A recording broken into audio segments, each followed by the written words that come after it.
A group of parents exposed on social media after calling for pride flags to be removed in Plainwell Community School classrooms. News Channel 3's Trisha McCauley joins us live in Plainwell to tell us why some parents want the pride flags to go. Trisha. Yeah, that Facebook group is called Empowering Parents in Plainwell Schools, and they are calling on pride flags to be taken out of the classroom because they say they're political. Now, others disagree, saying the flags aren't political at all and that they actually represent inclusion.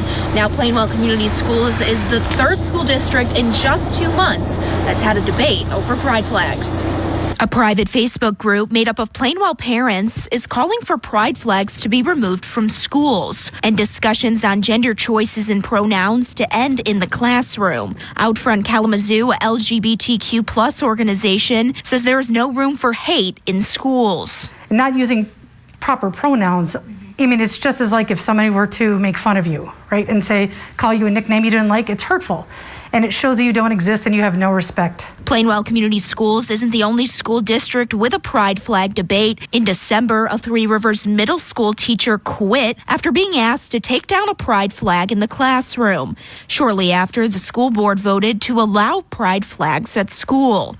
That same month, a Vicksburg middle school student was pushed down while wearing a pride flag as a cape at recess. The school's superintendent says they have zero tolerance for any form of harassment, but went on to say that all students should refrain from any form of political displays. It's not a political statement. People have to understand that having a pride flag and using correct pronouns is a social issue, and it's a mental health issue. OutFront Kalamazoo Director of Communications, Grace Geen, says all students should be accepted for who they are. If you're not making schools a safe space for children, then what are you doing? It's a community thing as well. You're telling these students and parents and staff, faculty and staff, that they are part of the community. The Plainwell Community Schools superintendent tells me that they are aware of the space group, but because it's a private face group, many of the identities they cannot figure out, so they're not going to be addressing the group. Now, he does say that as a district, they're constantly working on providing a safe and welcoming environment for all students, regardless of background or beliefs. A live look now over Battle Creek on one of the coldest nights of the season so far, by far. It's been absolutely frigid for several days. And one woman living in Battle Creek says she's not had heat for almost 3 weeks. News Channel 3's Chris Yu is in Battle Creek tonight to explain why. Yeah, Andy, Megan Avery lives at River Apartments here in Battle Creek. She says she first noticed on December 23rd that flames were shooting out of her furnace. This is a video right here of what she saw. Let's play it for you real quick. She says she then turned that furnace off and immediately contacted maintenance. But it's been 19 days, and she says that the furnace still has not been replaced. Megan Avery doesn't usually wear socks in her apartment. I'm in thermal socks.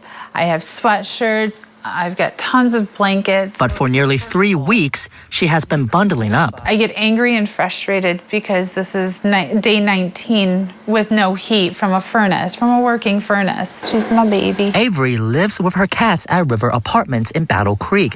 She says she noticed something was wrong with her furnace 2 days before Christmas. I went over and opened the furnace room door, and then here come the first set of flames. It scared me. Yeah. I jumped back, and then I went and turned the I turned the furnace off completely. Avery says she called apartment maintenance, but was told they couldn't inspect the furnace until the Monday after Christmas. I feel like I was neglected. I was put on the back burner. I was not a priority.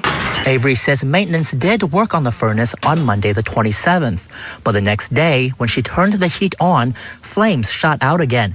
Avery says she called apartment management, but was told she had heat. So she reached out to the city, who sent a mechanical inspector to her home and red-tagged the furnace. Avery says the apartment has since told her the issue would be resolved this week. We're going to actually, from my understanding, replace the whole furnace. Until that happens, Avery is dealing with the cold as best as she can. I've been baking more. My coworkers are happy about that because if I have the oven on, that means I have a little extra heat. Avery has 2 space heaters to warm her home. I contacted apartment management, but still have not heard back. For the first time, Michigan State Police turning to the public for help to train new recruits on traffic stops and other routine police activities. Starting this morning, MSP recruits and members of the community will work together at Fort Custer. That's where we find News Channel 3's Hannah Knowles. And Hannah, State Police telling you they hope this kind of training will help bridge the divide between police and the public. Kirk, the 3-day trainings here at Fort Custer will focus specifically on traffic stops and how police interact with members of the community. Starting at 8 o'clock this morning, the new recruits will be put in different real-life situations where they'll have to pull over drivers, the community members, for various reasons. The MSP captain and training officer James Grady tells me that how police handle a traffic stop can have a big impact on what happens next. We want to make sure that they know how to engage with the motorist, be able to talk them down, explain to them if they have to, exude a little extra patience when needed.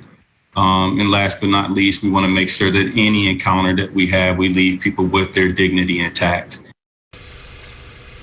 During today's trainings, there will be 50 recruits, about 20 volunteers, and both enlisted and civilian MSP staff to help out as well. Grady says one aspect that they are focusing on during these sessions is diversity. He says as a trooper, it's important to understand what diversity means, including race, cultural background, ethnicity, gender identity, and more.